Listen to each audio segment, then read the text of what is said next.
Here is a pocket option cheat code. Now, if you are a beginner trader, maybe you are not that good at placing your horizontal lines for support and resistance, or your trend lines, or finding supply and demand. Well, did you know that when you add these drawings to pocket option, that they're actually being placed automatically in specific key zones?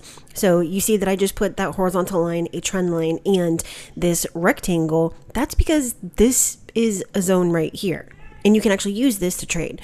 So for example, if we are using my strategy, when this candle comes up to this line, we can actually take a, let's say, a 1 minute sell, or we could take a 5-second rejection. Or if it comes down to this trend line right here, we could do exactly the opposite. We would buy. Always pay attention to where these lines and these different drawings are being placed. And these are the only three that I use: trend line, horizontal line, and this the rectangle. Sometimes you need to place them in different spots, but let's see if we can get a nice little example right here, and you just saw it yourself. We won $920 just because we took a buy when this candle came down and touched this trend line right here. And again, we would do the opposite if it came up and touched this line. Go and check this out and drop me a comment and let me know how it works for you.